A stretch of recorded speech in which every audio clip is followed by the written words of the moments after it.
You can watch Table of Content live on Twitch every Sunday night, 9 p.m. Eastern Standard Time at www.twitch.tv/elevate the network. Welcome to Table of Content, the Elevate Community Roundtable show where we discuss all the happenings around streaming, gaming, and entertainment. We are joined this week by TIE Fighter X1, Symphonic 313, and joining us for the first time ever is the very talented Adek Oasis. How are you guys all doing this evening? Great. How about Doing yourself? well, thank you. I Fantastic. am well. Good to hear. Good to hear. So tell us a little bit about each of your streams. We'll start with you, Oasis. I am an art streamer, so I will work on various kinds of digital artwork is what I usually do in Photoshop. I will do personal artwork like portraits, and then I also work on emotes and sub badges for different commissions from people. So that's basically what I do. And every once in a while I'll play a game.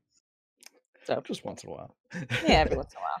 So anybody that's ever been to my channel, all my sub badges are done by Adek Oasis, so you can check those out. And we got some new ones coming too, which is really exciting. Symphonic, tell us about yourself, your role in the community, and your channel. Well, I've gotten the nickname as of last night, Symponic, because all my jokes. Symphonic. But usually hang around, have fun with people, and when I do stream, it's usually a variety. I've only played like 3 games ever. That's a variety. Yeah. More than 2. That's a variety. And we are going to be rating to your stream tonight. What are you going to be playing when we're done here? I'm gonna be playing some Kingdom Hearts. Awesome. Past couple streams, I'm playing going through the first one, so just a little more of that. Great. So if you guys are a fan of Kingdom Hearts or Symphonic, stick around after and we'll raid over to check him out. And Mr. Producer, Mr. TIE Fighter X1, how are you tonight, sir? I am better than yesterday. Thank you for asking. I am TIE Fighter X1. I stream, when I'm not streaming here, I'm usually streaming. So, yeah. So besides being the Specific. sometimes streamer here or sometimes there, tell us about your role with the community. Sure. So I kind of founded Elevate with Ghost Fighter X1. It was then called Fighter X1 Gaming. From there, we moved on to Elevate, and lots of cool things. The wheels are spinning. We're just getting started, guys. Lots more to come for sure. So before we get started and jump into our streaming news, I wanted to send a special happy birthday to our good friend and former guest of the show here, the host of Walt Wednesday, Jazzo Joe. Hope you're having a great birthday. And Happy birthday. Happy birthday. So many February birthdays. Hey, mine's lately. at the end of this month. Just saying. Yeah. 25th. Like there's like a bunch of people are like, oh, my birthday was this day. My birthday was this day. And I was like, everybody's in February. I love you all. Mine's in October. Oh. Yeah, boo. Get out.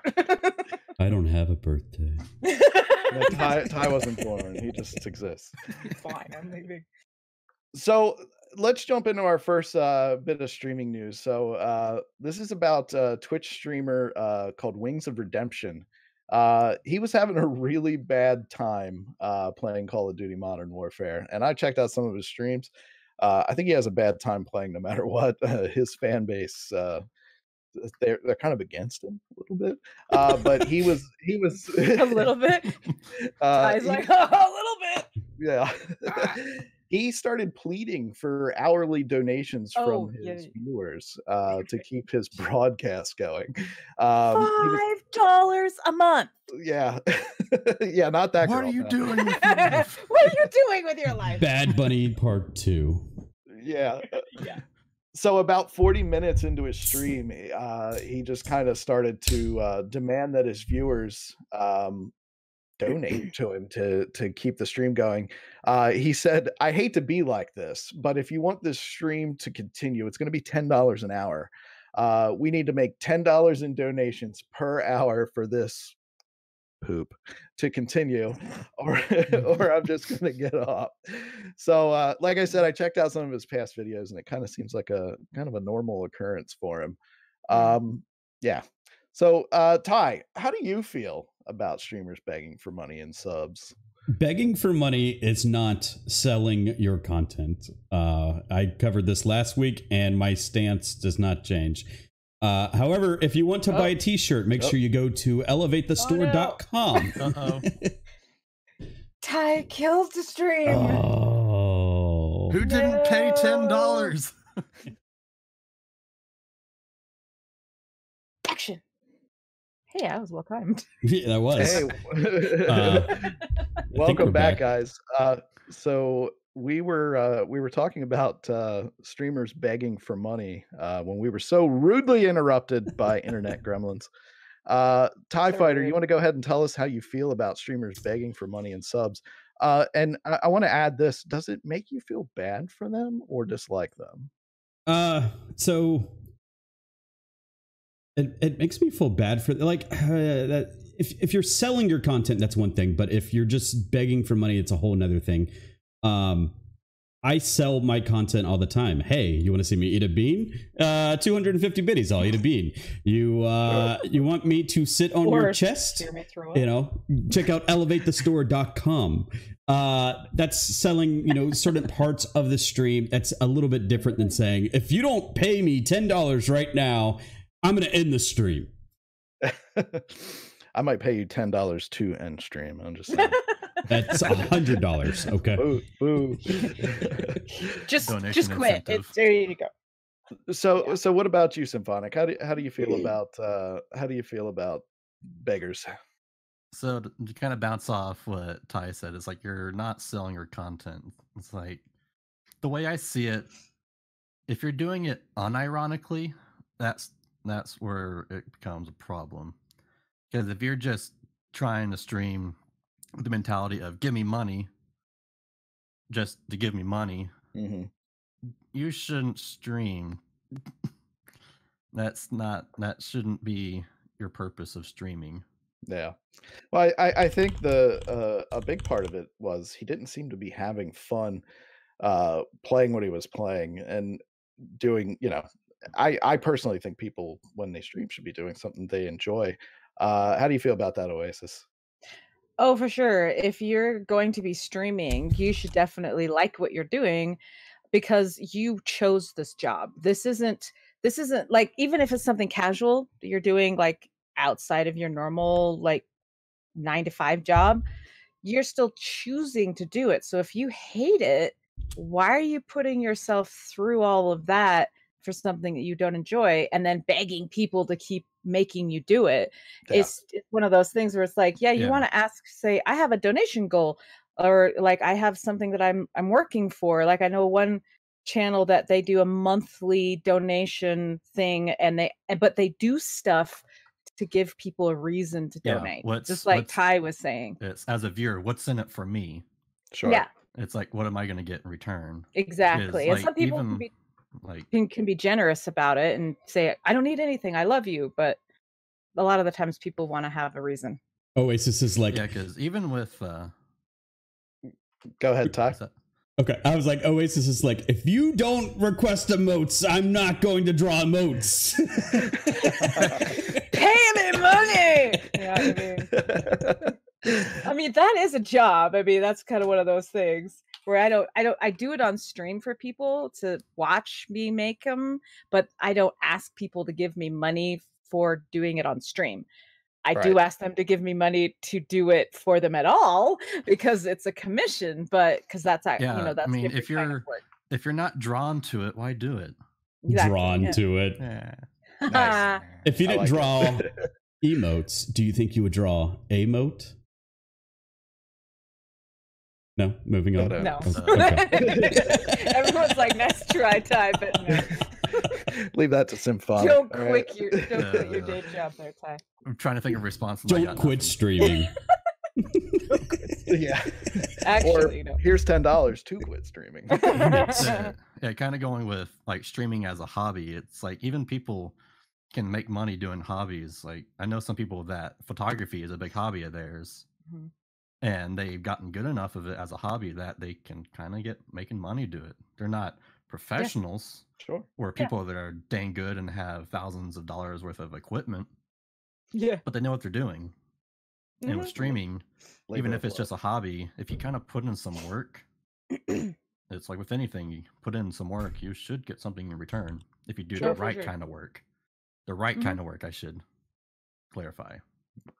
So just talking about like enjoying what you're doing and on your stream and kind of like doing it for, you know, your hobby and what makes you happy instead of doing it to kind of like just make money. Our next story is about King Gothalion. If you guys don't know who he is, he I was remember that guy. one He of used to stream on Twitch. yeah, he did. He was on Twitch. He was, you know, one of the biggest ones that there was. Yeah, if you follow know Harris now Hill what- or Sam Woodhall, there was a little bit of headbutting, but it's all good now. But there was a Oh, little bit of a. Oh, was that the guy? I didn't know. I'm that. pretty sure that was. Okay, I went. If this is what I'm okay. thinking it is, he's on Mixer now.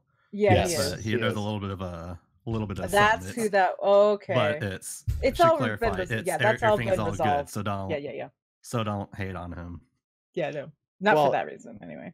He in an interview, he was talking about moving to Mixer from Twitch, and he was talking about you know, viewer numbers and kind of the drive between like the different drives that there are between like goal oriented viewer numbers and things on Twitch versus Mixer. So in the interview, and I thought this was pretty interesting, he said I started streaming 6 years ago on Twitch, and it felt like back then everything was more of a community, which hit elevate, exclamation point elevate if you're into community in the chat there. But now on Twitch, it's very much the second you log in, you're under a microscope in comparison to everybody, not only your friends, but every other broadcaster on the platform. And I think maybe that's true for some of the larger streamers that are kind of doing it, you know, hardcore for a job. He went on to note that he feels like in the past few years, toxicity has become a big issue on Twitch. He called it a It's like the whole internet. yeah, well, yeah, a byproduct of growth, but also pointed to Twitch's slowly and inconsistently revised terms of service as another possible cause. Mixer, he said, has him in a much more optimistic place because it feels like the Twitch of 5 years ago.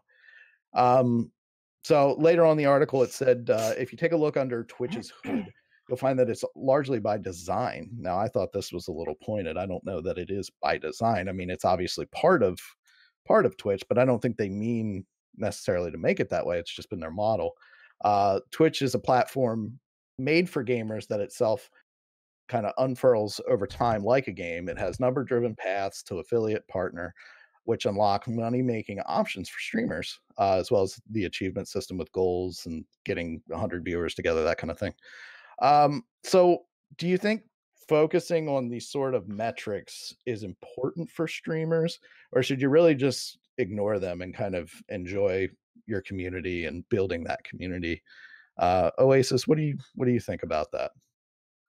I think that it depends on what you're doing exactly, because I think that super narrowed focus on the numbers can drive you crazy. Like I've seen some growing streamers, well, they'll just sit there and obsess about the numbers so much that kind of drives them a little crazy. Like Symphonic knows, like he's been there when like sometimes Sam will be in his streams and he'll kind of obsess over the numbers that he sees going on his YouTube or on his channel, and I think it gets him a little crazy because he wants it to be a certain way, and he wants to be certain numbers, and then he gets super focused and it gets him distracted in a way. Oh, honey, hold on a sec. Sorry, my son just came in. Speaking of distractions. Speaking of distractions. But I think that you should pay attention to them to a point, but don't obsess over them, because you want to kind of know where you're going. But if it's a casual thing, just don't care. Who cares, you know? But if it's something that you really want to make as a career, then you should try to find something that you can be like, okay, so this is where I'm going, but don't be goal oriented around the numbers because you can't control them. You know, you Sure. can't control how many people watch you. You can't control how many follows you get. Like, I want 20 followers by the end of this week. You can't control that, you know?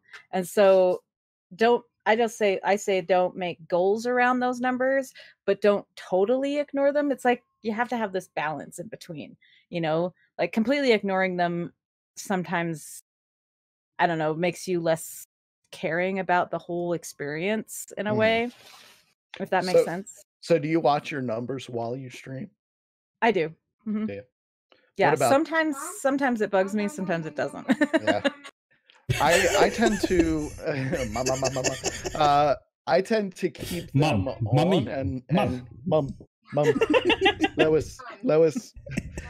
I tend to look at them from time to time, but you know, I like to look at them after the fact when I watch my VOD. Yeah, Uh, like the stats. Oh yeah, my you can god. you can kind of you can kind of you can kind of see that you know, where when you're watching your VOD, you can kind of see what's working and what's not with Mhm. that kind of thing. So, Symphonic, are you a numbers on or numbers off kind of guy? I have, well, my OBS, that's kind of all I'm seeing on one screen and then my game on the other.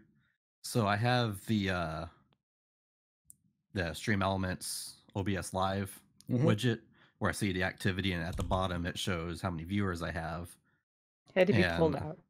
I usually just kind of peek at that every now and then. And if I see it's more than one, I'm usually pretty happy. Yeah. You're like, I someone is here. Right? I think it's That's important. me. It's important to like try to put on a stream for one person, 0 people, or 10 people. You know, it's important to constantly be doing your stream, not doing your Yeah. thing, no matter who's watching. And But it is a struggle if there's no one chatting, yeah, Mhm. because then I'm just feel like I'm just talking to myself as I'm trying to think of Which what do I is talk basically about. what you have to do. Yeah. And best way I talk to myself is in my head, so I don't talk out loud that much. sure. Yeah, So I'm you're like, I I'm have to. forcing. I Yeah. actually have to verbally think what I'm thinking. Wait, Mhm. you mean to tell me when Verbally you're by say what I'm yourself, thinking. you don't come up with these puns? Sometimes if I'm just playing the game by myself and something humorous happens, I still think of a pun and go and just keep going. You You should need to say it out you should loud. say it out loud. Oh, Oh, people can't read my Mhm. mind? What? I've taken to trying to at least do commentary on the game Mhm. when I don't have many people chatting. And you know, watching numbers can be good and bad, because like I can say Definitely. recently I had a stream that I went into it not having the best day, and I was watching those numbers because no one was really chatting, so I was like, is anybody watching? And I was having such a bad time because I was in a bad mood, and I was like, 0 people, I'm done, you know. And that was just one of those things that was like, I probably shouldn't have looked at the numbers, but it was probably good in that mood that I got off of you know, live internet. Were you gonna So- start? Yeah. Look, guys, if you don't donate $10, Somebody doesn't chat right now. This is if over. one of I you quit. lurkers, so Yeah. if I could throw in my 2 cents on this subject as well. Absolutely. No. no, you're $10. So I've noticed that all of the streamers that's moved over from Twitch to Mixer have all said kind of the same thing. And the reason I think that is because, oh, thank you so much for the 10 biddies, Stump. Like now you have Mixer actually paying your paychecks, right? Because all of these guys signed a contract. Are they really going to bash the platform they're on? Whereas when they were on Twitch, like they didn't have these massive contracts. That's why they went over to Mixer. They just had the cuts of the proceedings, so they could pretty much say whatever they wanted to about Twitch and what was going to happen to them. Like they're not going to get fired, right? They could still stream there. Mixer, on the other hand, you signed a contract and now they're signing your checks each week. It's a little bit different for those streamers, I think. Well, and I mean, yeah, them taking the pressure off of, I mean, they got their guaranteed money. It's kind of like a baseball player in the first year after their big contract signing. at 28 years old. Like the pressure's off, and a lot of times they slump. Yeah. So like that second contract. Yeah, like the pressure's off of them. It's kind of like, I can relax a little bit and not worry so much about numbers and metrics and that kind of thing. And really, like, I think it'll probably ultimately help their growth just because they'll be more relaxed on their streams and kind of get back to that community building and sort of the way they did things maybe before they were streaming for money, when they were just streaming because they wanted to stream. And I think that's why it's so important to not turn on your numbers. So I am a numbers watcher, and that's mostly because I'm a data person. That's just how my brain works. But when we started streaming to Mixer this past Monday, Stream Elements doesn't actually have the viewer count on Mixer streams. And it was, it was just what's chat's interaction. I didn't have the stream pulled up. And I had so much fun Monday streaming that game without zero pressure of, is anybody watching? Yeah, and I can agree, because I was right there with you, and it was a lot of fun. And you guys, we are going to be doing more Mixer Monday. I don't know what the plan is this week. PUBG. We were going to be doing PUBG yes. This week. I will be on the road for work, so I will not be there, but I will be watching and giving you guys a hard time in chat. So make sure you check out. Justin and Rage is going to be doing some PUBG duos tomorrow. Jazzy, thank you for the subscription. We wished you a happy birthday earlier. Happy birthday! If you missed it, but we sang the whole song. You'll have to catch it out on YouTube. Yeah. And we'll cut that. Sing it again. We'll cut that in. And this is your birthday song. It isn't very long. Very long. Yay! All right. Well, now they don't have to go to the YouTube, so thanks for ruining that. Yeah. Sorry about that. We are the YouTubes. You lied anyway. I am YouTube. Destiny 2 streamer is named Glad, has become the most subbed individual channel on Twitch just at the beginning of this month. According to the metrics tracking site twitchtracker.com. Previously, the most subbed individual streamer was the Overwatch Pro XQC, until Glad moved ahead of his ranking on February 5th. Unlike followers, obviously, those of you that know about this, Twitch streamers' subscriber counts aren't directly available to the public. And many fans just simply kind of guess at the number of subscribers somebody might have.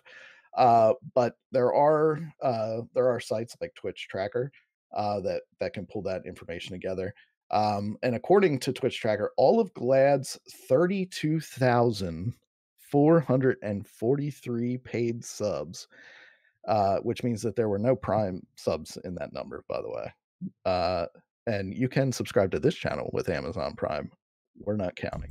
And interestingly enough, 21,890 of those paid subs were gifted subs. So that's 11,000 recurring subs. That's pretty awesome.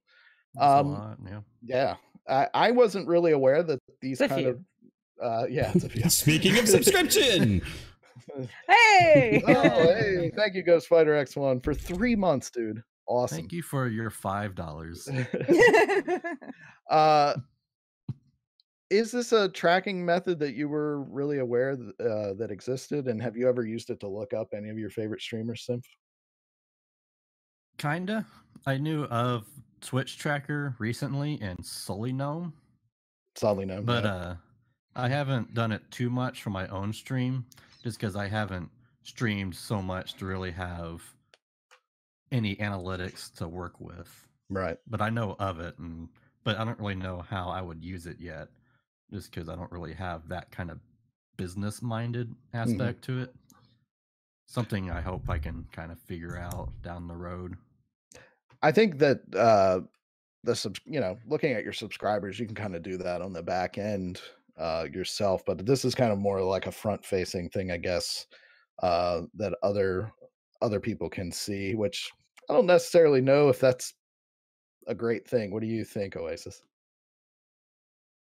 I I don't pay attention to the metrics of, especially of other streamers. Like when I watch other people, they have their own metrics displayed on their stream, and that's the only thing I see and I Right.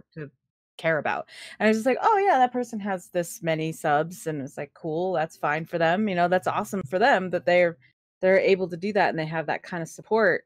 But I don't go out of my way to go find and look it up or even on myself, because I've looked at it and I'm, for the most part, like graphs and numbers and all that kind of stuff is just like overwhelming for me, and I'm just like, what am I looking at? It's like, this is too much. Yeah. I just No it just math. over so I'm just So many like numbers. yeah. So I don't do it myself. I think it in some ways, like Symphonic was saying, if you're like really big, it can be helpful to let you know who's doing what and like where the subs are coming from and all that kind of stuff, just so you can get an idea. Because when you're a bigger one, then more people are paying attention to you. Sure. And so you want people to be able to see it and understand it better. Like, oh, well, this is this and that, because people like it to be more open as well. They don't like people hiding things. They're like, oh, this is how much money I make. So if you know how many subs there are, you know how much money they made. Right. And Mhm. it just makes people feel a little bit more comfortable that you're not hiding anything. But for when you're still up and coming as a streamer, I don't think that it's necessary to just stare at those big metric pages all the time. Yeah. I agree. Yeah, usually I kind of, if I'm watching a smaller streamer, I usually kind of look at what the view count is, and if they have any metrics on their stream, that kind of gives me an idea, and chat interaction. And the Mhm. streamer themselves, is their personality Oh yeah, that's outgoing? the Are they more biggest. reserved? Are they interacting Yeah. with the chat? Is the chat being open with the streamer? Yeah, that's Yeah. what I usually look for. If the streamer is just being kind of, I'm just not vibing with them. There's a couple of Personally, I things that just I don't look stay for. around. Yeah, it's like this, if the streamer doesn't really pay attention to chat, or if they only pay attention to certain people, Yeah. and if the chat also ignores you when you go in and you're like, hey everybody, I'm new here, or hi, I have a comment to make, and nobody says anything, you're like, That's why you can now highlight your comments. I know, but then I feel more obnoxious. Hey, I'm look at me, speaking, still get damn $5. $5. Yeah, one streamer I watch, he has a YouTube channel that he posts highlights to. He's Link to the Past speedrunner Andy, and anytime anyone in chat says, "Hey, I saw you on YouTube, first time here in chat, seeing you live," and he just goes, "Hey guy, how are you?" Yeah, It's just kind of one of those even things he just just sees something them simple like amidst that. the Mhm. mass of normal or the usual viewers and see what's on the new. It's kind of a nice that, hey, I'm new here. It's like, hey, what's going on? Yeah, Speaking of that, said the sloth, thank you for being here. We appreciate it. And we're very happy to have you to be part of our I am new community. here. Oh, hi. Ty, I know you're a numbers guy, and love metrics. What do you think about this story? How do you feel about this? So, number one, you're a private contractor. When you're a Twitch streamer, it's you're an independent contractor. So you don't have to give out those numbers if you don't want to. And the fact that there's websites out there to actually show you that is kind of a breach of privacy, in my opinion. If you're not comfortable with, some people don't even like saying, hey, I make this much money a year at my full-time job. Right. Why Yeah, is that's a Twitch good streaming point. any different other than the fact that you're providing content? Do we know how much money Brad Pitt makes when he signs on to a new movie? I think maybe sometimes. Right, but for the most part, you don't know how much money he brings in a year. So being Right. able to figure out how much money these Twitch streamers are making a year is kind of messed up. And I know Ninja, like the way that he handled it was wrong, but there was a lull when people found out how much money he was making and they stopped subscribing. They stopped donating. He was making a living off of this, and now you're taking his living away from him. And then as far as this guy as well, he had 32,000 stream or 32,000 paid subs. Right. 21,000 were gifted. That's like what, 9,000 or 11,000? 11,000. 11,000 difference as far as people that actually paid to sub to his channel, and then you're expecting just people to gift subs to the rest of those people, and that's not a way to make a monthly living. You're just expecting 21,000 people to give subs, So Well, especially because the numbers change all the time, and it's not always the same viewers, too. Right. Sure. So where do you think the fault kind of lies there? Is that with Twitch, with allowing that information to kind of be maybe less secure than it could be? Twitch is an open API, and as a open source platform, I appreciate that. But at the same time, when you're dealing with people's money, I think you have to lock that up more securely. If you want to talk about follows, that's one thing. Views is another. But when you get to the bits and the subscriptions, I think that they should have that only available for the actual subscriber. I mean, wouldn't it be? I mean, it's still kind of open information though, anyway, because I mean, those things go off in chat. I mean, you could potentially, if you were paying enough attention. Yeah. Yeah. That would be a lot of data scrubbing. Like, and the fact that VODs only last 14 days, that means you would have to have something to scrub chat every 14 days. And don't forget, you don't have to share your resubscription. That's true. True. That is true. People, yeah, I didn't think about that. Interesting. Well, I personally, I mean, I think I kind of agree, after thinking about it like that, I kind of agree with you, Ty. It's kind of like if you were going to a job interview and you were trying to negotiate Right.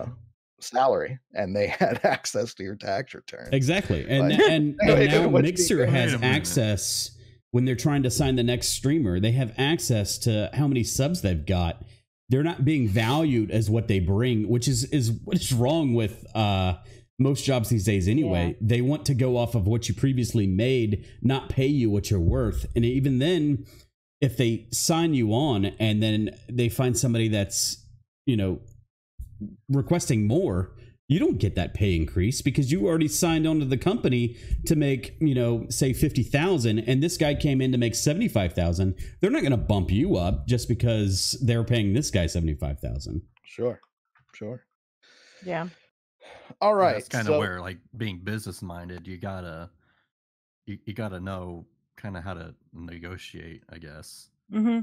Gotta I either don't have, know how especially in negotiating this in streaming, but this business, if you're a bigger streamer, you have an agent that does it for you, and if they're good agents, then they're going to do it well and they know your worth, and they're going to be able to negotiate what you're worth. But if you're doing it yourself and you're just like, it's no big deal, I guess I can wait, I guess I can get less, it's like you kind of got to be a little bit more aggressive in that kind of thing. Being an artist myself, I devalue my own work all the time because I think figure, that's just human being, right?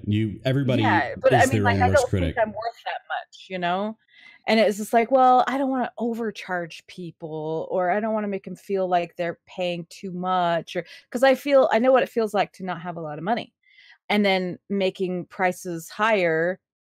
And so things like that, and like human nature, like you said, we automatically think that we're not worthy of something successful. And I think, in all honesty, for me, I think that for metrics and this information and how many subs you get and how much money you make, I think it should be up to the individual streamer to share. Agreed. If they Yeah. feel like they can share it and they don't care, they're like, sure, this is how much money I make. So give us, And they're fine with that. That's up to them. Yeah.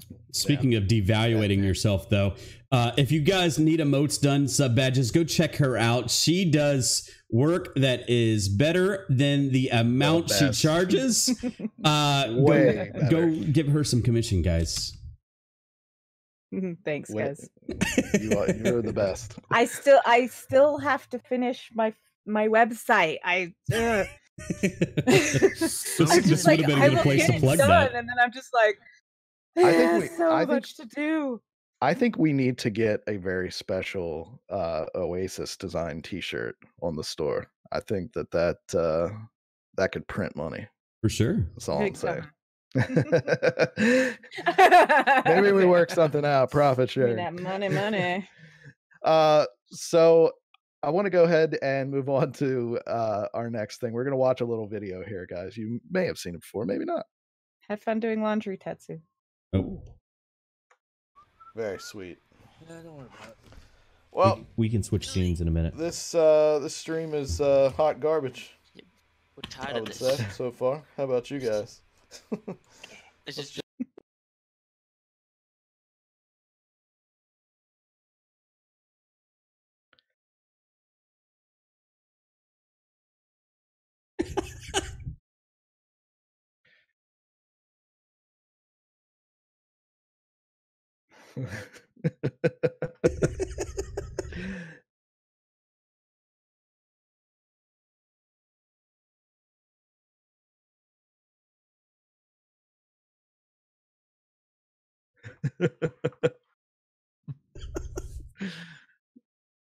That's Oasis's reaction when she saw it the first time too. Yep. It feels more like a you had to be there moment. I don't know. I'm just like, I guess it's funnier if you were Hashtag I was there. there. I'm glad you guys couldn't see me because I was raging. I So- bet. So we all have bad streams, as you can see, where things go wrong. I have them, obviously, and so do a lot of big streamers. Doc Disrespect had a bit of a bad stream this year. We're gonna watch that now. No sound on. Yeah, right.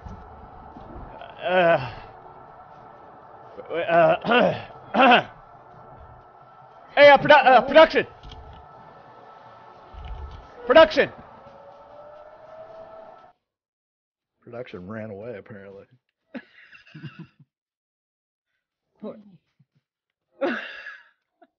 And green screen wall. Wow.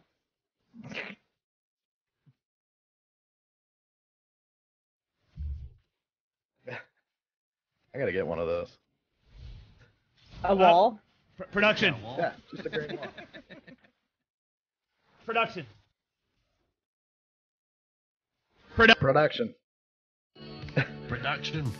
Production. So like I said, we all have those bad streams. So if you're a new streamer or thinking about I getting think into this is streaming- a second clip. Oh, we're gonna look at the second clip. There's another one. I think it went on. It goes on. I think it went on for quite a while. But wait, there's more. Oh. There's more. Now he's got a black screen. I want one of those. A wall. Just turn off the lights. God, his production And And quality ladies is and so gentlemen, the awesome, arena's wide open. Meet me out front! Normally, yeah. We'll have to edit that out. though. Yeah, we'll bleep that for the YouTube.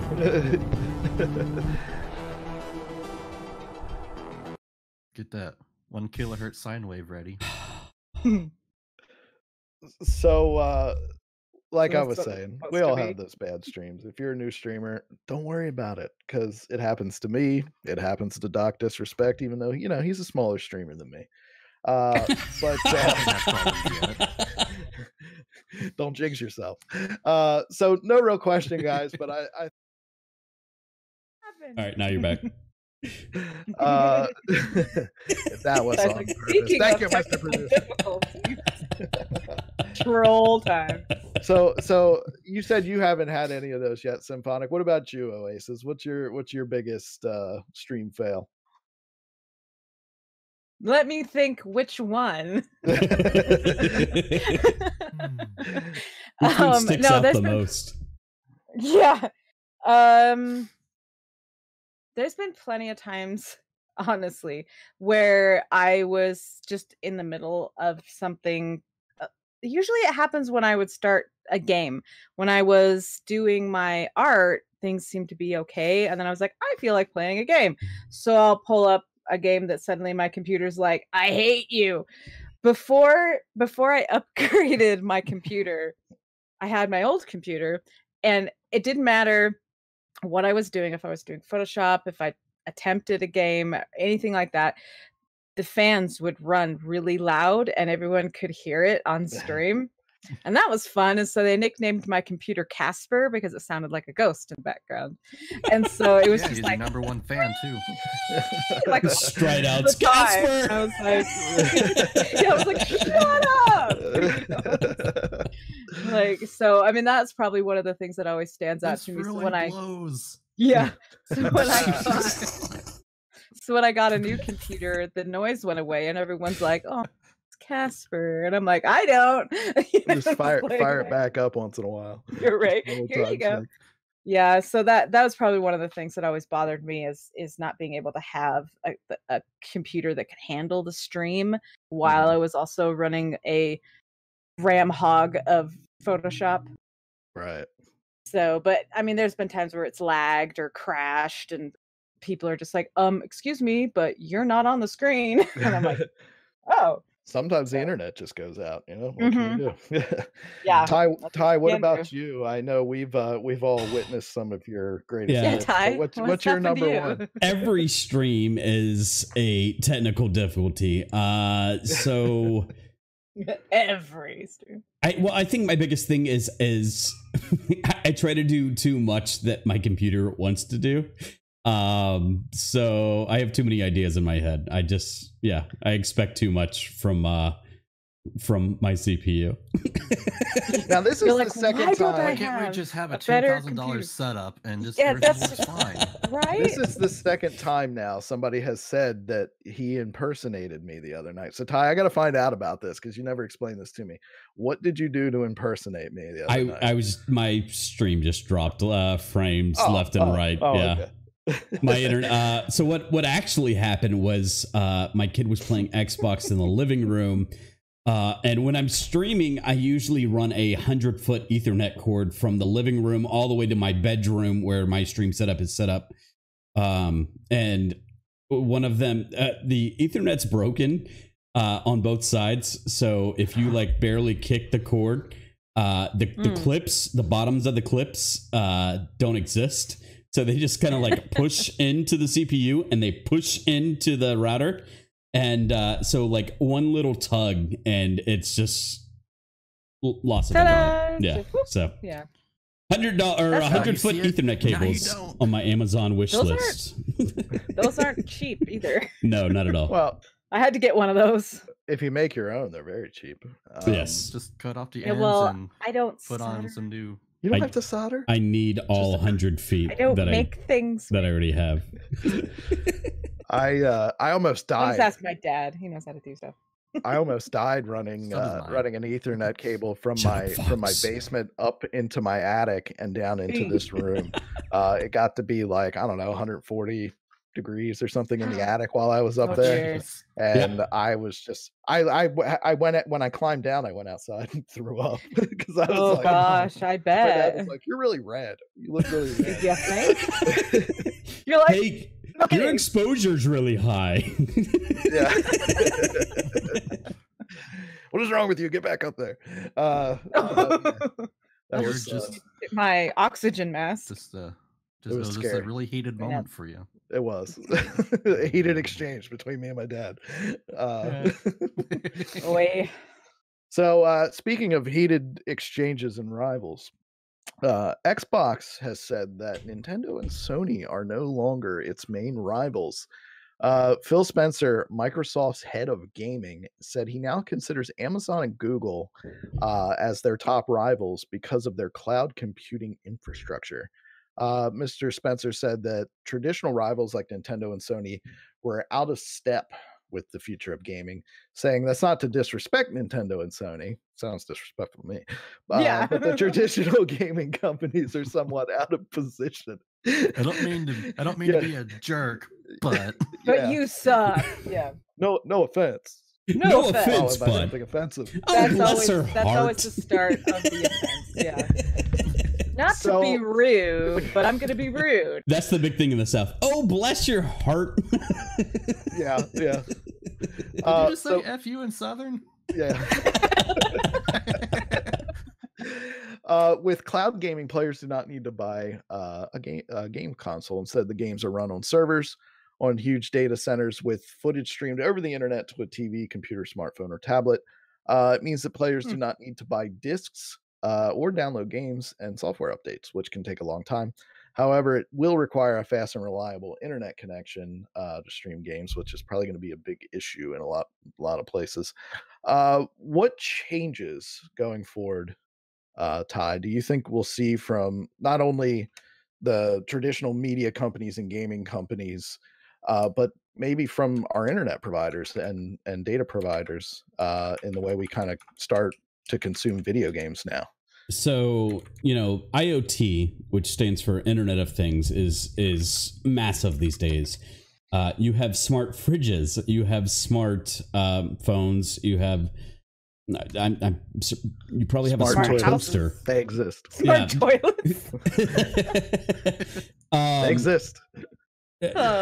Which is scary at the same time, right? Because they're collecting data on you about how many times you produce Zaz tint. Yeah. Nobody scrape my poops. Yeah, it's probably gonna be a problem, but it's probably gonna be a number 2 problem for you. What do you think the number They 1 got problem is real- going to be, you know what I Symphonic? So Smart toilets for the streamers. Content. Xbox already actually tried to go this way with the Xbox One. When they first announced the Xbox One, they said, we're not going to put a CD drive in. You'll just actually have to have a internet connection and stream your games that way. That was met to not so pleasant fans that collect video game discs. And I used to be that person too. I wanted to make sure I had a hard copy, and then I had a bunch of kids scratching up all of my disc. And then I realized, oh wait, I can start a game from like not getting up off my couch. This is awesome. And then I went fully digital. But internet is so expensive, especially when you get to those higher tiers. So I can upgrade my internet now, but they want to charge me $200 just because they're flipping a switch to say, hey, this guy gives me, or this guy gets faster internet. And the problem with that is my service provider, I'm not going to mention names, but they suck really bad. And I have to tell them every time I make a change to my account what to do to get my internet speed to where it's supposed to be, which is 100 down or 300 down. Sorry. And then you have the upgraded specs coming in, right? So Xbox is supposed to be able to game somewhat in 8K, I believe, or 6K. And we're just keep going up and up and up. And those games are now going, we already have 10 gig games. Like now you have games that are going to be 20, 30, maybe 50 gigs, like a game like Grand Theft Auto that has massive stuff to it. It's going to be 50 gigs and you're supposed to download that. And you have people like, no offense to you, Zazaboo, but you lived in a very small town. Your internet is very limited. And you actually pay what, per megabyte or per gigabyte? I was, but I did end up going with the like unlimited package. Paid a lot of money for it. Yeah. It wasn't like the auto option like you might get with like a Comcast. But you still have people that live out in the sticks, as we call it in the South, and they can't get high-speed internet. They have to use satellite internet. Satellite internet is garbage, guys. And super expensive. So I don't know how well this is going to go for anybody. Sam living in the sticks, right? Well, and me. You know what I kind of wonder is, what are we going to do eventually here? You know, people have all these old games, and they're talking about backwards compatibility and all these things.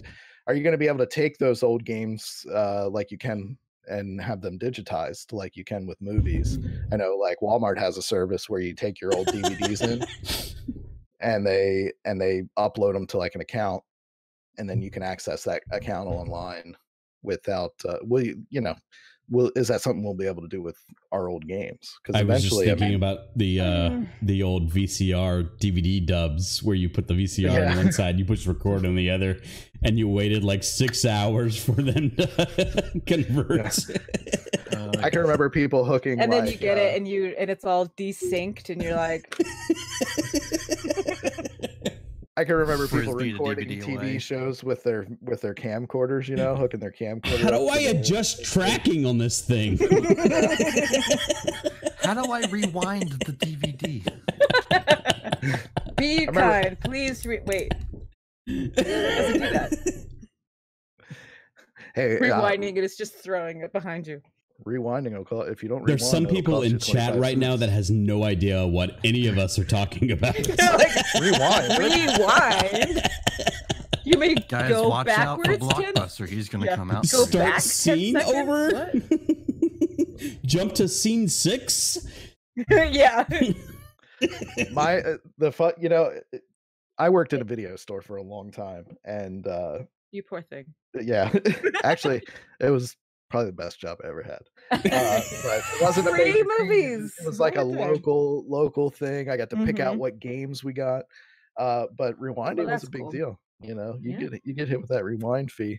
And I can remember when DVDs were really starting to like Take become off. become the thing. Old people would get so mad That's if they accidentally got the widescreen version that had the bars at the top and the Oh bottom. no! They Yeah, would yeah. freak out about My that. mom hated those until, because they were annoying looking. Because Yeah. it made it squished on the screen. Why I can't can you understand put it. the rectangle in the square, but make it. I can understand it now though, because when I watch something in standard definition, I get pissed. Cut it Why off is the it so side. grainy? aspect Yeah. ratio. Come on, it's 2020. Well, that goes back into the idea of saying like, well, could they optimize old games into now to play on the computers? It's like, unless they took a lot of time to upgrade those games and because it's not just about like just thinking about a game like, for example, Detroit Become Human. They decided to take it from PlayStation 4 and put it on the PC. In order to do that, they actually had to make it they had to fix it and up for being able to be on a PC. They like made it better graphics. They like went in and like redid like everything about it. My computer hates how great it is because it's like, this is too powerful. So it's just like, I love that Yeah, you it's- ignored everything I was saying the other night about dropped frames. Yeah. I know. ignoring it. Shut up.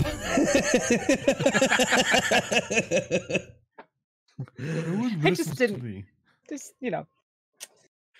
whatever. So Yeah, it's hard to think about upgrading old games to now because I don't know if they could handle it. I'm interested by the fact that people are now taking newer games and kind of backward porting them, or what, I don't know what you call it, but they're kind of making like 8-bit versions of the game or 16-bit yeah. versions of the game, like whatever. Like I think that's pretty neat too. Mhm. Like Just to kind taking a well-known game from the 90s and go, I'm remade it for the Commodore 64. Yeah. Look at it. And it's like, it looks terrible, babe. That's pretty cool. People like retro. So Yep. so Xbox isn't considering PS5 really its main competition anymore, but PS5 is making some big strides. The launch is looming on the horizon, and we really don't know everything about the PS5, but we do know that it will be packing some very interesting audio tech, as well as ray tracing and backwards compatibility, like I mentioned a little while ago. In April of 2019, in an interview with Wired, the console's lead architect, Mark Cerny, confirmed that PS5 will support what he calls 3D audio, something that he says will make you feel more immersed in the game as it sounds like it comes at you from above, behind, from the side. Although the PS5's audio specs haven't been revealed yet, 3D audio chip that Cerny alluded to could deliver what many people are speculating is Dolby Atmos, bringing it into direct competition with Xbox One.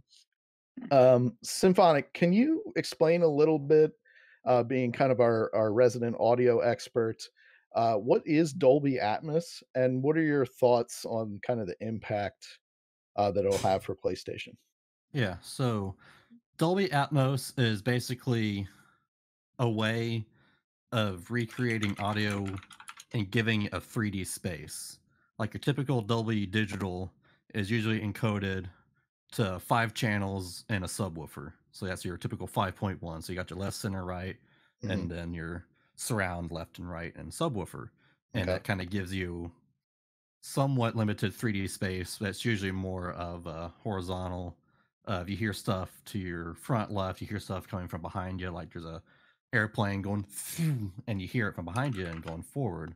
Well, what Atmos does, it's a fairly new concept about 4 or 5 years ago when it first introduced and started becoming a little more normal, is that it takes it's not encoded in your typical surround sound. It's basically what an Atmos decoder, I think, is what it works is you have all of the audio that's encoded in a certain 3D space. So it's something that's to your left and up, or to your left and down, or to your right and down directions.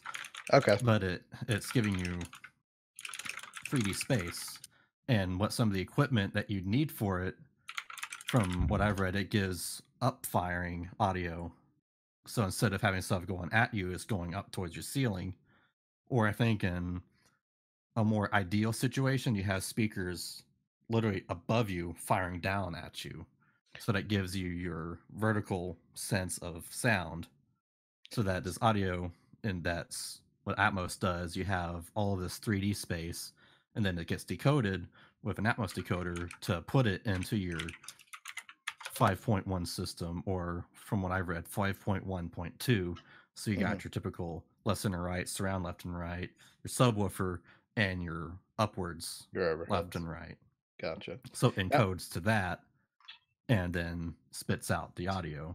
So for a typical gamer though that doesn't have that kind of surround system, how is this going to affect like in-ear headphones, that kind of thing, or just sound coming from the television? So I'm not too sure how it works on like a TV, but I know there is like a headphone thing for Atmos, which takes your typical left and right 2-driver system and has the audio in such a way to where it gives the feel of something's in a very specific spot in the 3D space around you. Okay. And for gaming, that's great, because if you're super into like competitive shooters, Sure. if I understand how it works right, it gives you even more precise audio cues. Someone's behind you, but they're above you. Or normally it's you kind of have to try and figure out where are they walking on, or it's you hear someone behind you, where are they? Right. Oh, they're above me and I'm dead. But if you So- have this sound that sounds like it's fooling your ear and to go, oh, it's above you and behind you, you can turn around and look up and get your target. It's basically more dynamic than what we already had with surround Yeah. sound. So to even dumb that down, what Symphonic said even farther, not that what Symphonic said was dumb. He was just trying to explain in a way that everybody could explain, or everybody understand. What Symphonic was really getting to is this is kind of like a software. Your headphones are hardware, right? This is kind of a software that splits up the sounds that you're already using in your pre-existing hardware.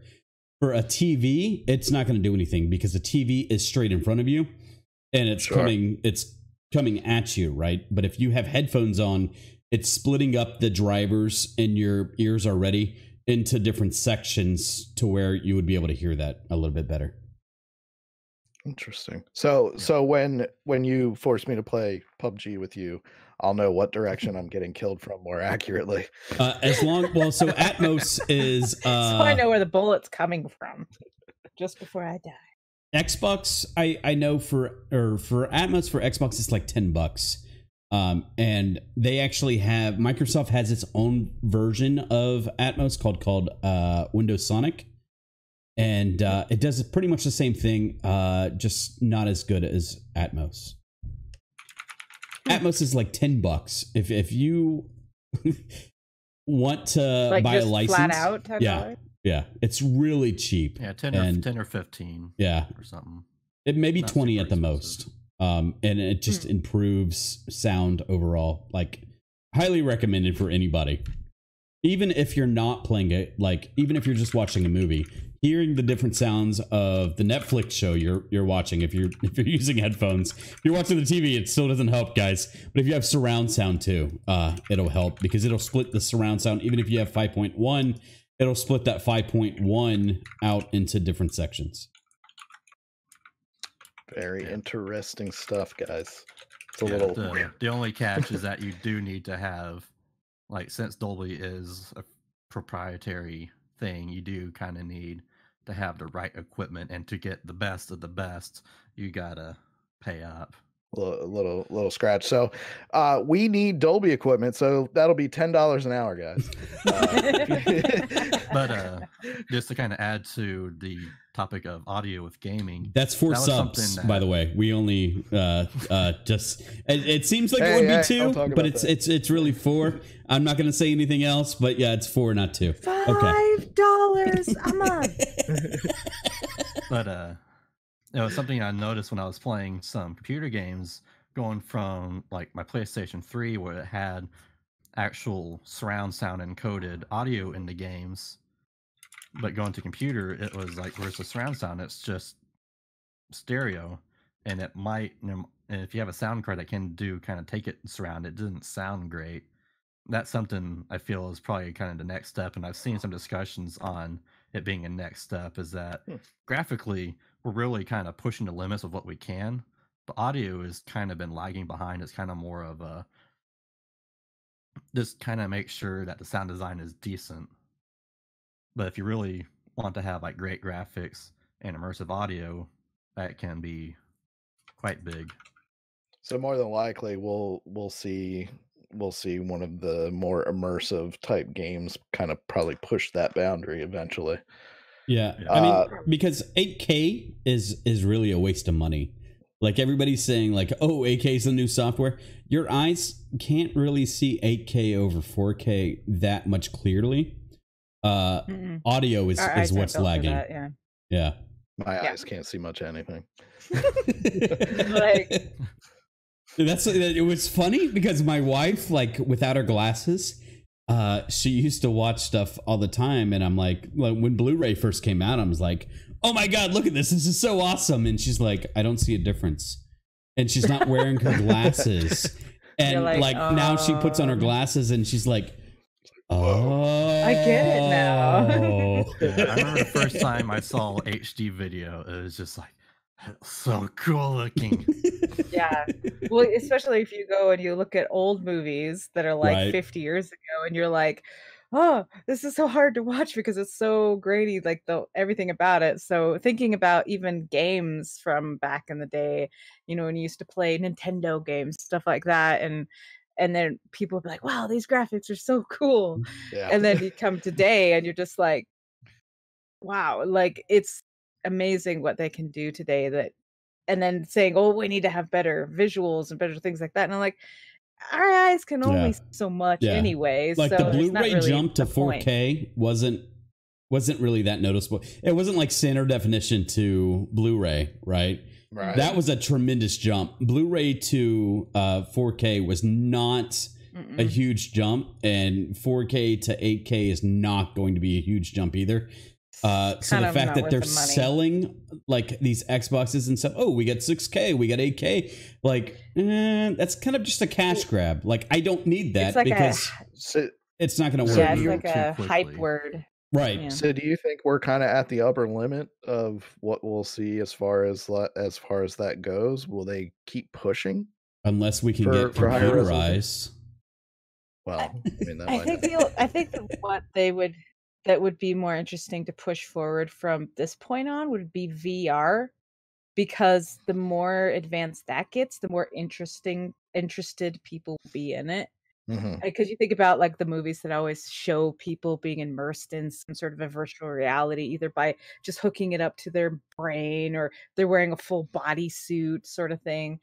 It's like that would be kind of cool, actually. Yeah. I think that's You could- a little without niche, getting though. sick, I think know? that's a little niche Yeah. because you had 3D TV, right? And that did not sell. That did not. Mhm. And so the way that you have to go about that is a little weird. Everybody wants to feel like they're in the movie, but nobody wants to feel like they're in the movie. They want to be in it, but don't want to be in it. Because then you're having to separate yourself from like reality. It's like Inception, right? You have to separate yourself. Shut up, Stump. I know you're watching. Shut up. You have to separate yourself from movie to real life. And when you get too far into VR, it's going to get a little blurred. It's like Ready Player One.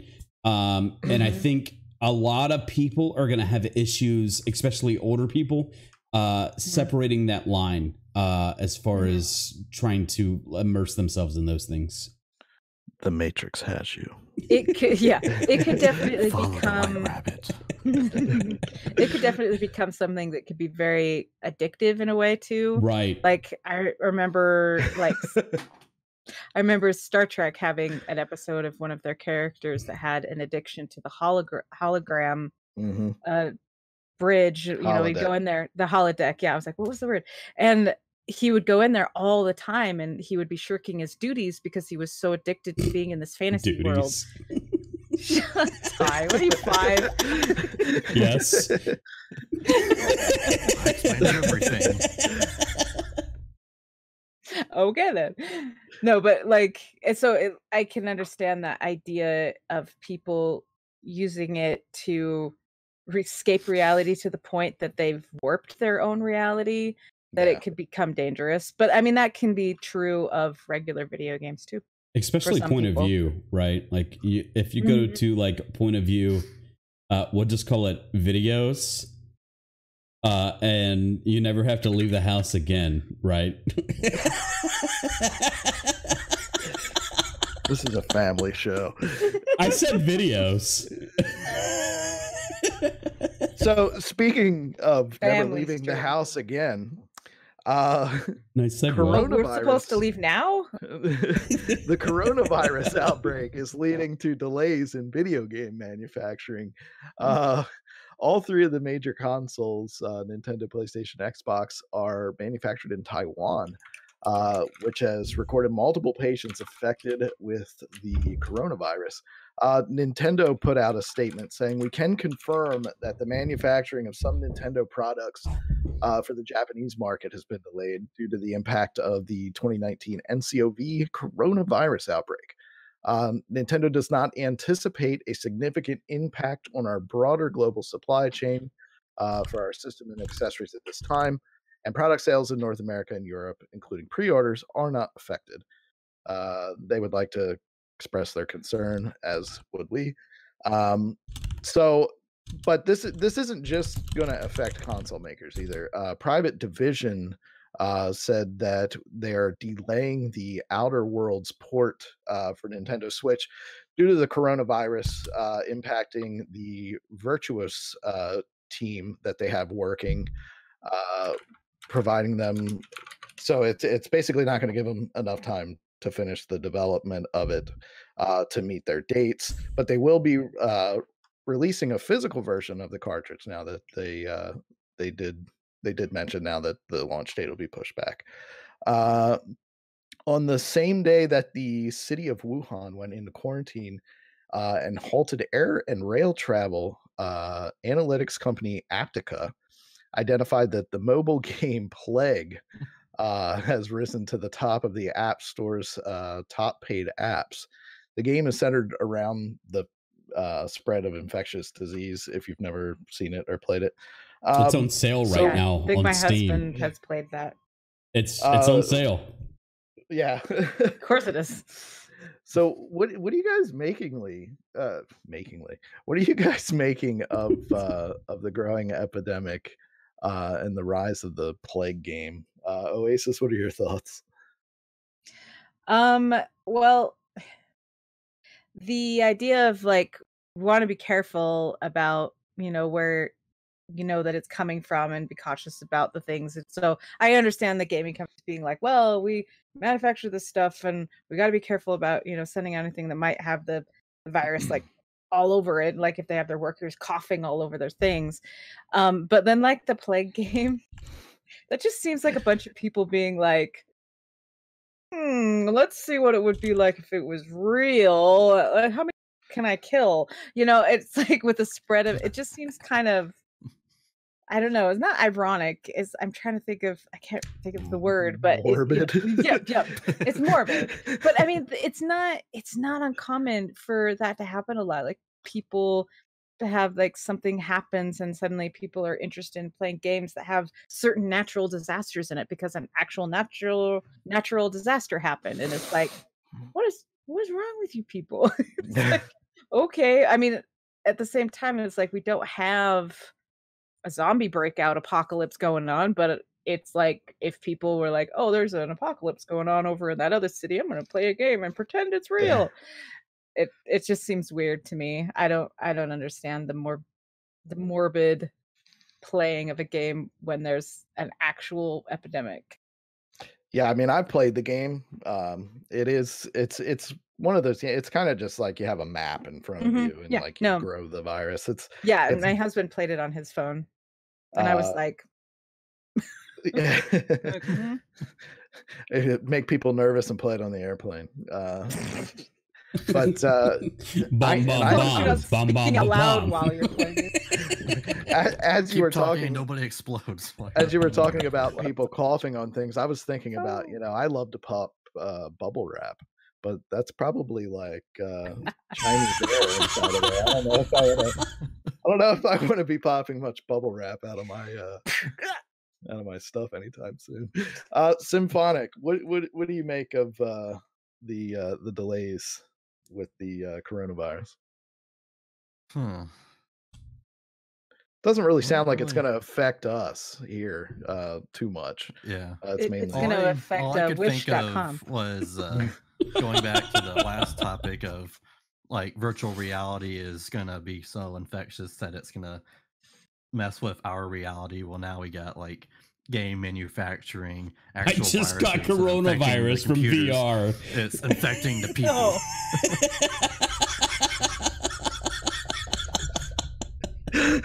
It's so realistic. Wow, this game's sick. Am I coughing up blood, or is it in the game? Oh man, my jokes are quite infectious. Ew. He's ending. Oh my. Well, that's the end of that. So so we were talking a little bit ago about data being kind of a commodity when it comes to the new streaming services and things with the new consoles. But Netflix is rolling out support for a new video codec called AV1.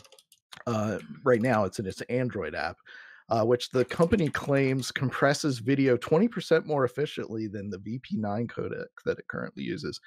AV1 is important not just because it consumes less mobile data, but it's also a royalty-free coding format that has the support of all the major tech players, really.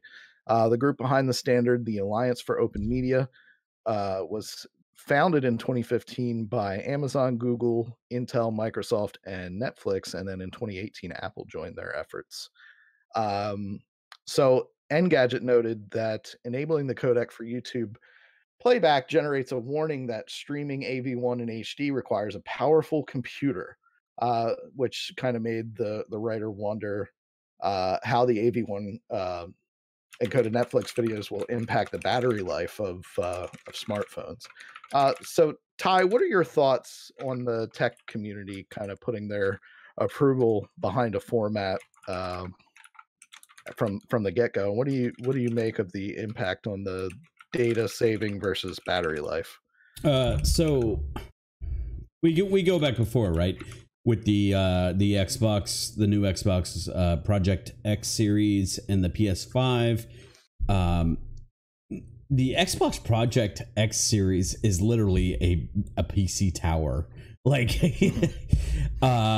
computers are getting more powerful, and which is a good thing, but at the same time, the phones have to get more powerful, and we're spending a lot of money on. I spent $1,000. I spent more on my phone than I did on my actual personal computer.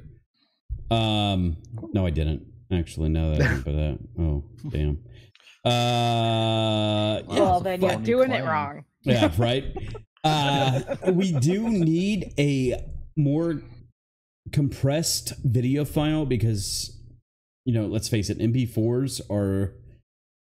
This Heavy. video of table of content will be 6-7 gigs for an hour, hour and a half. We need to be able to compress that somehow. 20%'s a big deal. I mean, that's a lot. Yeah, that'll make that 7 gig down to 5-ish gigs. So we're getting there. But data storage is also becoming an issue. Because if you look along the interwebs, the informational highway, we're running out of room on internet. So they say. So I don't know. Well, I mean, you go back to thinking about when it first all started, and they were saying, who was it that said that the computer never had to be faster than like 200 and Bill Gates? Yeah, it was Bill Gates. Yeah. Thank you, We don't need any computer that's faster than 256K or something like that. And it was like, but that was a long time ago when it was really new. Oh, sorry. Symphonic had my backups there, and that was awesome. Yeah, right. Are you on the internet? I'm trying to call your Aunt in with Sandy. you there. Oh, Get off the internet! I'm trying to use the. Yeah. Back in the day, some of the people are like, "What do you mean you have to use phone to use the internet?" Phone, right? I can't tell you how many People had times a I've busy never was, signal when they tried Kind to of near call the end you. of its life when I was growing up. At least in my house when I was growing up. Mhm. I can remember my mom picking up while I was trying to play EverQuest when it first came out. I got that. Ruining my life. Back when before saving was a thing. I really connect with games. all of that, guys. I could shake your hand right now. Mr. Reckley, how you doing? Sorry, go ahead, Oasis. Hi. I don't know, what was I saying? You tell us. Yeah, that kind of got me thrown off track. Dang it! Stop it! I'm trying to do stuff. Buffering over here, apparently. Brain buffer. Yeah, brain buffer. But yeah, no. Just thinking about like the computer being, when we were saying that, oh, we were running out of room. I was like, they're always expanding it though. They're always making more. So I think it's just because more people are consuming and more people are getting smartphones, and it's just like even at younger ages, and so it's the idea of how fast they can expand and how much they can give in putting in stuff there for the cloud and for people to put up things. And even some people, like, I don't like putting a lot of stuff in the cloud because I'm always afraid that, like, personal artwork and things like that, like, what if something ever happens to the internet or whatever, that stuff's just gone, so I'd rather have like more hard copies. And that's why, like, when you go back to what you're talking Coronavirus. about, yeah, when you talk about You're Shut like up. a digital hoarder. I can't get rid of this. yeah, Gotta keep it. It's mine. keep it forever. But thinking about when you're talking about the games being on the cloud, and then you can play it on your tablets and your phones and your computers without ever having a hard disk. But then at the same time, you're not sure, is that the best thing when you don't have any tangible connection to any of it? Then it can all kind of go away in just a second, depending on something that Yeah, happens. it kind of makes me wonder what the future of Steam will hold. Yeah. Because I'm sure I'm not the only one. I have probably a couple $100 worth of games in my library, Mm-hmm. and one of these days, I'm probably not gonna be able to access it. Who knows what'll happen? And I'm Yeah, not really looking forward to that day because I want because you don't the have a games way I of. buy. I want to be able to play them. Uh-huh. Like I spent good money on these. I want to be able to Well, play them for years yeah, and years to come. and there was someone in chat that was saying that about saying, like, if your internet goes off, you can't play your games because the only access you have is through the internet. And Mhm. I've even had some games where you can't play them unless you do connect to the internet through their server, like in order to even load it, even if you had a disc. And it was like, but I have the disc. Why are you asking me to Yeah, sign that's in? what got the when the That's Xbox EA, of One course. first came out. Microsoft got a lot of flack for that because I think they required internet at all times to do anything. And Right. people were like, I want to play offline. Yeah, I don't want to have to And be connected. eventually they fixed that. Mm-hmm. Well, I think about And- too is like, we see from time to time outside of the US where countries will shut down their internet, because of unrest, whatever. And there's always the chance of an EMP or something like that. Mhm. I mean, That's a knows? possibility. Yeah, that's a reality. Well, that's even like Xbox Now. Like if you own the physical copy of the disc, you have to literally put the disc in the Xbox for you to play it. Like, Mhm. well, I own this disc. Like, I know that you know that I own this disc. Why do I still have to put the physical copy in when digital Right. media It's people literally- are? It's literally the key to authenticate Yeah. that it's a legitimate copy. Yeah. Mhm. So with the cloud gaming, would you guys be more into it if you were still getting the physical copy and didn't necessarily have to use it, but 10 years from now when they decide they no longer support that game online or whatever, and you could go back and play it that way? Would that be something that would kind of ease your mind? The Mm. way I've seen it with how physical copies of games nowadays is that the physical copy either has not much of the game in it or such an old patch to it that if you were to put it in and have no internet connection, you're playing an old version of the game or an incomplete or broken version of the game. And I seem to remember like one of the Tony Hawk games, the disc had like 10% of the Tony Hawk game, Pro Skater and to get 1. the rest of it. But yeah, you had to download, like put the disc in and download the rest of it so that you still were locked into having to digitally store and download the game, even though you bought a disc.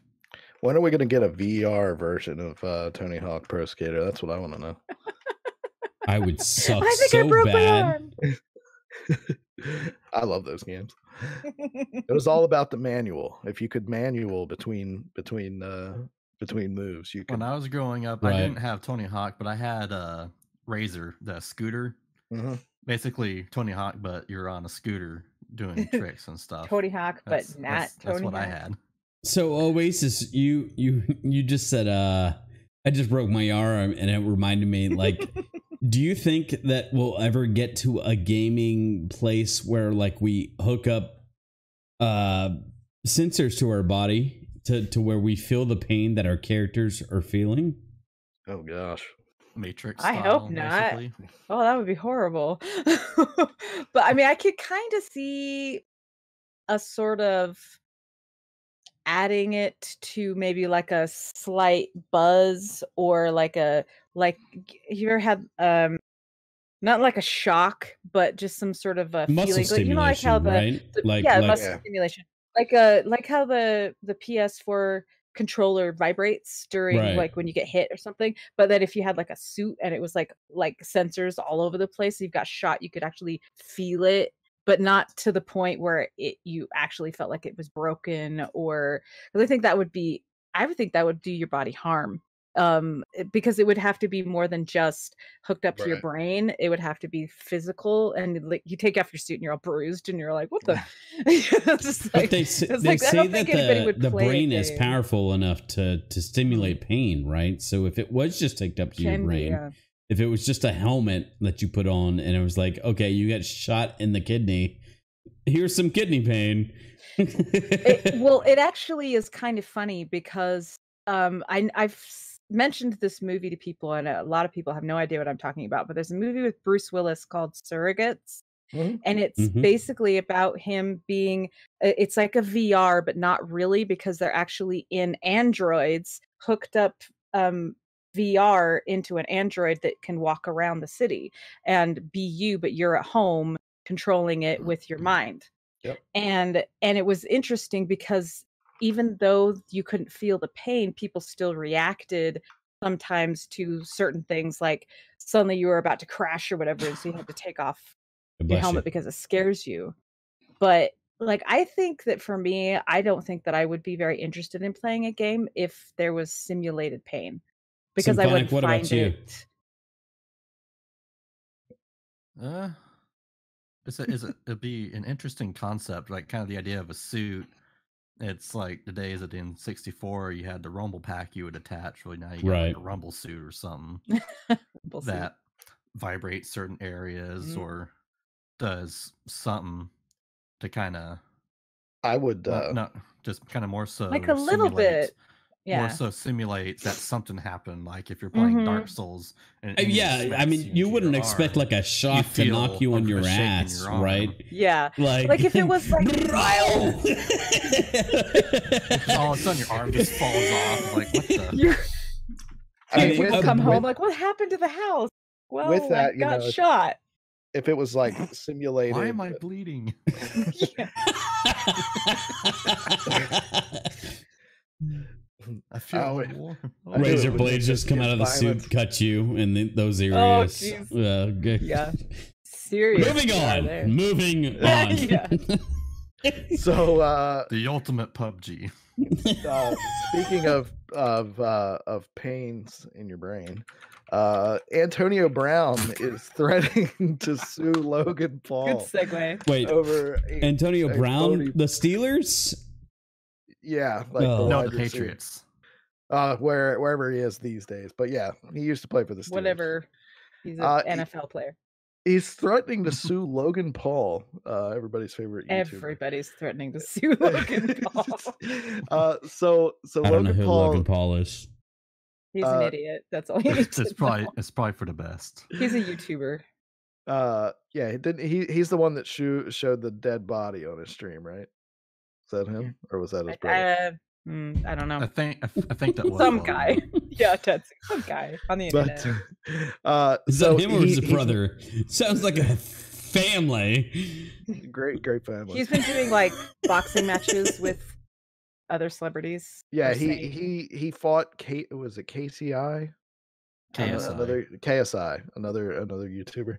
Hmm. So he's made no secrets of his plan to box Antonio Brown, but the two have yet to make an official agreement, giving Brown quite the surprise after coming across a fan-made okay.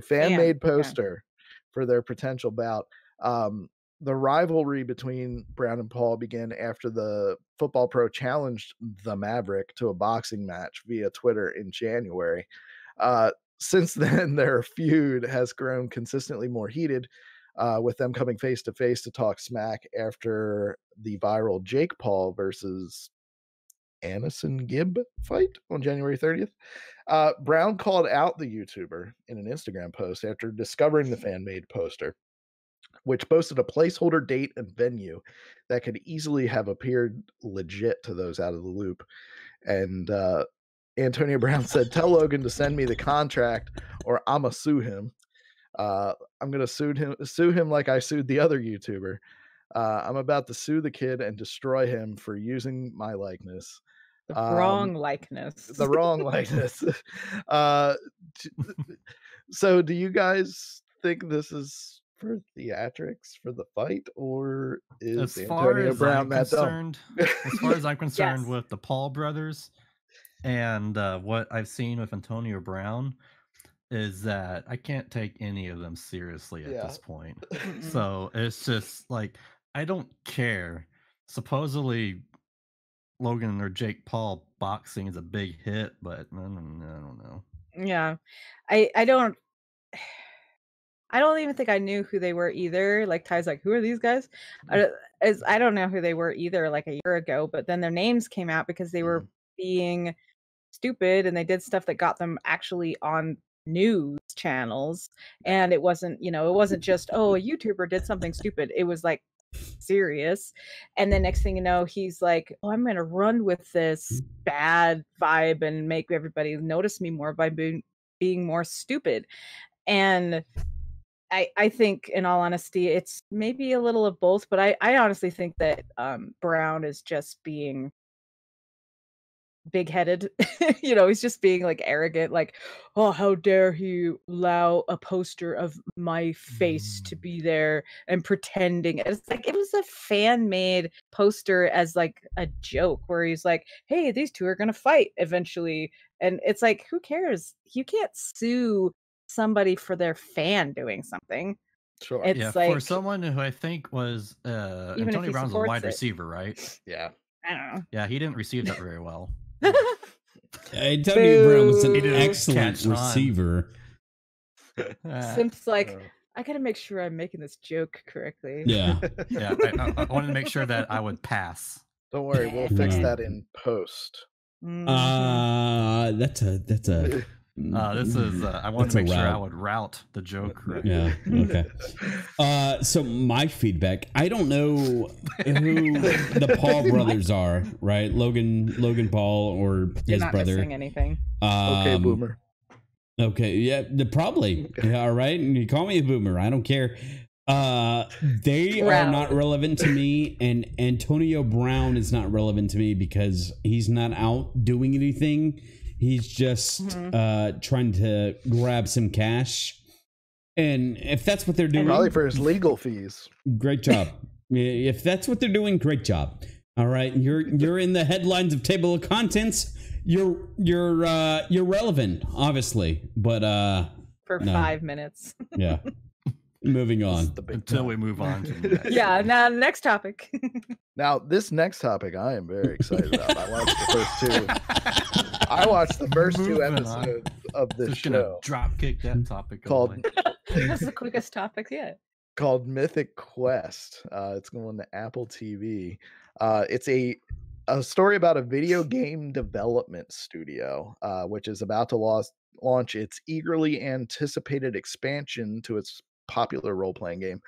It's hardly a typical premise you expect out of a TV show, but it is exactly what you'll find in Mythic Quest, which is, like I said, on Apple TV Plus. Now, it says watch a free episode when you go check it out, but there are actually 2, just so you know. It was co-created by Rob McElhenney, Megan Gantz, and Charlie Day of It's Always Sunny in Philadelphia. I love Mythic that Quest show. might be described, yeah, me too. Might be described as The Office meets gamer culture. Now, I didn't. That's directly from this article, and I didn't really find that to be true as far as. So you it's- watch this show? I watched the first 2 episodes yesterday, and it just came out, I think, Friday or last Friday. It didn't remind me of The Office as far as it's being in the way it was shot, although it is supposed to be a documentary style. It's not the same kind of style as that. And That's there called is- you a nerd.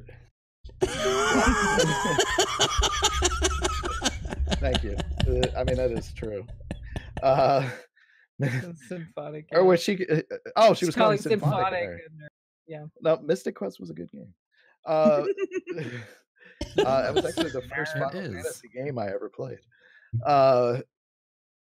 So the show in addition to starring some of the people from It's Always Sunny, also stars Danny Pudi from Community, you may know him as Abed.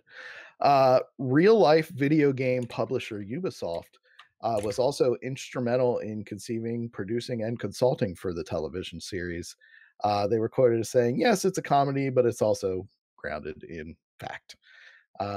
So, will you be checking out the sneak peek of the sort of behind the curtain of the video game industry, Oasis? Gotta have Apple Plus TV to do that. Right. It is free. You can watch. the Yeah, first I episode. do have an iPad. I may check it out just to see because it sounds like it could be interesting. But It's like, pretty funny. yeah, because for the most part, a lot of the times it's like I barely have time to watch anything, Yeah. and so I'm just like, do I really? I mean, I just decided, like, I'm like, you know what? I'm just gonna do it. And I watched The Witcher on Netflix, Mhm. and I like watched it within like 3 days because I couldn't watch it all because I'm always during the day and all of that. But that's the last thing that I've watched that's new. So I'm like, yeah, I'll probably watch it. Just give me a few months before I can set aside time, and everyone else will be talking about it and stuff. But it sounds like it could be interesting, especially when you think about what they're talking about with the video game and how a lot of people don't really know what goes on, and then they're just kind of poking fun at themselves in a way. Yeah. What I thought was really interesting was the way they portray streamers and Oh, really? streaming video game reviewers. Oh yeah, they don't pull any punches. Oh, no. It's pretty rough. Oh, how bad was it? They hate on a 14-year-old kid pretty hard for the Oh. first 2 episodes. Oh dear. I feel like I need to watch this. It's pretty funny. Like, I'm considering doing the free trial so I can watch the rest of the show. It would Yeah. be worth, like, I think it's like $5 a month. So if I get hit with $5, it'd Yeah, be that's worth it not a just big to deal check if out you the could rest of just the see show. the whole. Yeah, because those kinds of things are only like not even maybe 10 episodes total or I think something. it's 10 to I think it's 12, 9 or 10. Yeah. 9 or 10. Yeah, that's pretty typical. But I definitely, from the 2 episodes I watched, I recommend it. It was pretty Okay. funny, and it didn't really shy away from controversial stuff, and it kind of just was like, we're gonna say awful things, and you're gonna deal with it because this is the way That's- things are in real That's life. not typical, in all honesty, because a lot of the times, a lot of shows nowadays try to make everything fluffy and Mhm. try to be like, make everybody feel warm and fuzzy. And you're just like, yeah, I get that in a sense if it's like a family show, but if you're Mhm. trying to depict reality, then you should be depicting reality. Yeah. And No, but then sugarcoat it also so not much. just one side of it, because that's the one thing that always bothers me about trying to watch shows nowadays is they're very propaganda oriented only on one side of the spectrum. And it's like, this is the way everybody thinks. And I'm like, no, that's only the way that group of people thinks. Sure. These group of people think differently. And so it's one of the reasons why a lot of the times I haven't really watched a lot of shows lately, is because I always feel like I'm getting a lot of information that either I don't believe or that I don't want, or they're just trying to make me think this is true when it's So you don't feel like warping- being propagandized? yeah, propaganda. It's just like, I don't feel like having people sit there and like, this is what the reality is, and you're like, Vote for. I don't. All right, I stopped myself there. Yeah, exactly.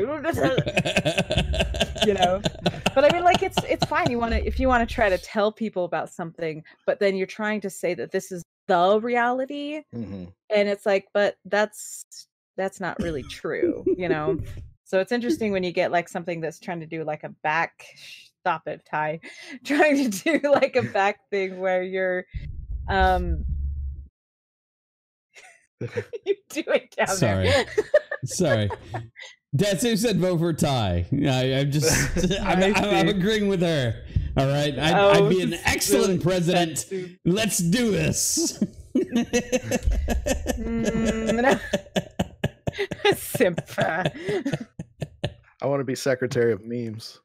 I got you. I got you, boo. All right. But yeah, so right. it's more fun to be entertained when you go to watch shows. So if it's funny, yeah, Why not? Yeah. I'd be the second is. most Cannot recommend. entertaining president since Donald Trump.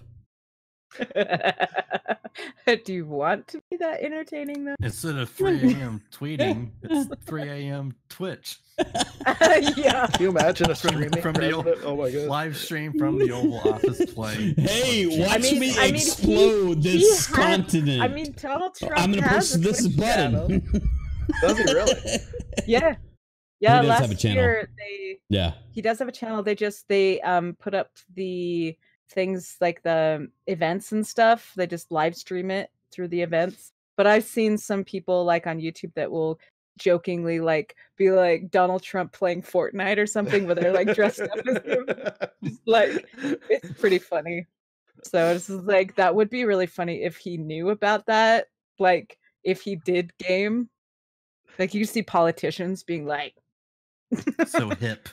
yeah, like It's like the Steve Buscemi, like, hello, fellow kids, or hello, fellow children. Hello, yeah. With the hello, skateboard fellow and the hat backwards. teenagers. Great meme. All right, guys.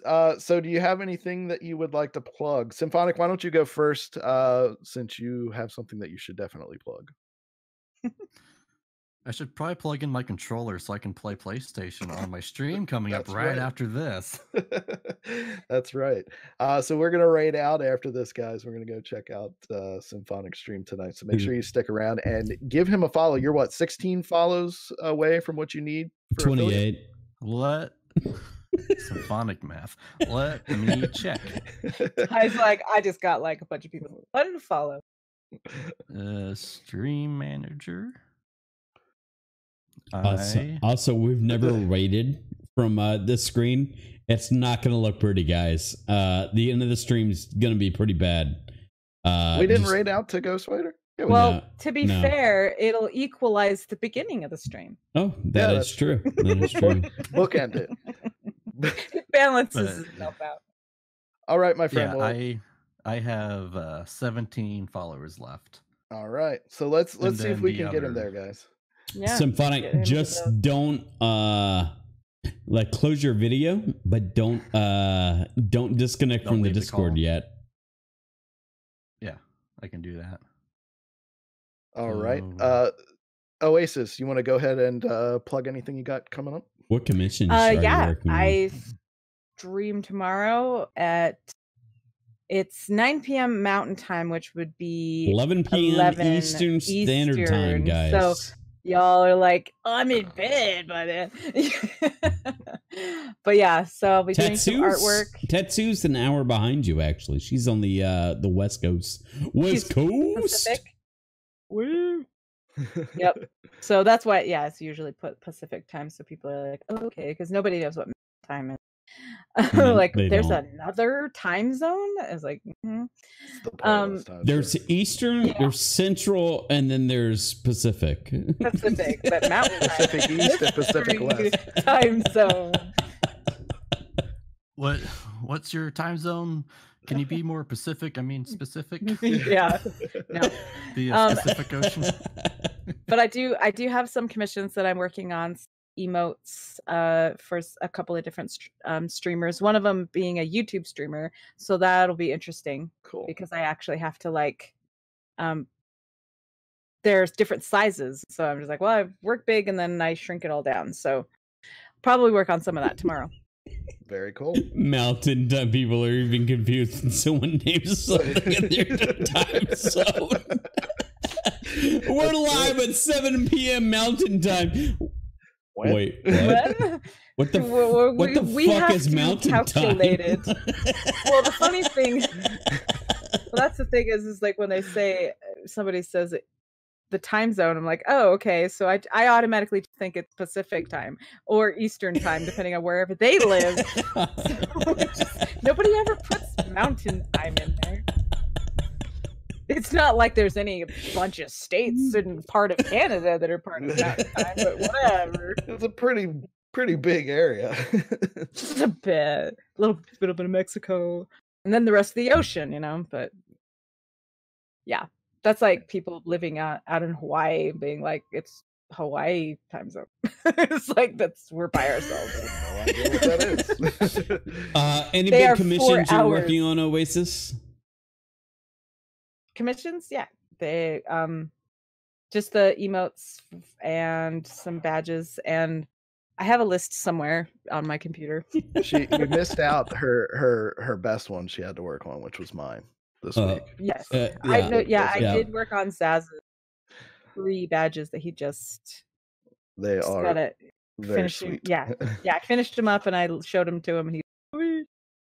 So Very cool. And- Well, I'm and excited to see what you're working Oh. on. And what about you, Ty? What do Yeah. you Well, what do he you said- want to plug? What's said something about your wife needing something too, Ty.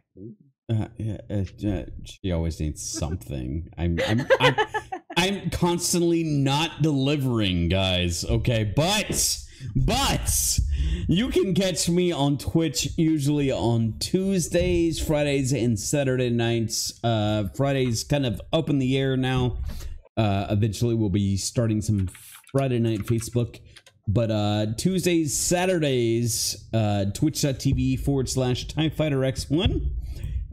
Saturdays is Scare Saturday. Always a good time. Otherwise, you can catch me producing this show every Sunday at 9 p.m. Eastern Standard Time. Mixer Mondays over on Mixer, mixer.com/Elevate the Network. Yeah, catch us in our Discord too. Exclamation mark Discord. I was like, So type that in. HTTP /Elevate the You're like, Discord. oh, wait. No, that's not a thing. Oh, and buy our merch too at elevatethestore.com. And merch. Yeah, there's a brand new Jesse and the Rippers shirt on there. Jesse You can go check out. and the Rippers. Yeah, we just posted a YouTube video on our YouTube channel. Merch. That's not working. But what about network? What about yep. There we go. Yep. There's our That'll YouTube. get you part way there. There's our links Mixer. there. There's our Twitch. We're all over the place, And, guys. And this show might actually be one of the things that turns up on that Facebook Friday. So when Streamer Spotlight comes back eventually, or not. Zazabu's gonna continue. No. Zazzy's way better than TIE Fighter. So guys, thank you so much for being here. Symphonic, if you can hear us, thank you too. Is he and we'll live see you very already? soon. If not, you I'm have to, not sure. If not, you have to. He is. Continue. He just went live. I just Okay. got his go live. So, guys, Yeah. join Yep. us next week at our normal time, 9 p.m. Eastern Standard Time. We look forward to seeing you there. Don't forget to follow us on Twitch, Facebook, Get some Twitter, and emotes from Instagram. Oasis. Yes, buy them. If you would like to be a guest or have a topic you would like to hear discussed on the show, hit us up on Twitter or shoot us an email. You can hit me up, zazabu@elevatestreams.com. Content very at much. elevatethenetwork.com. Yep, content at elevatethenetwork.com. But we will be rating out Symphonics, and thank you guys so much. We love you. Goodbye. Mwah, and good night. Bang. Love you guys. Bye.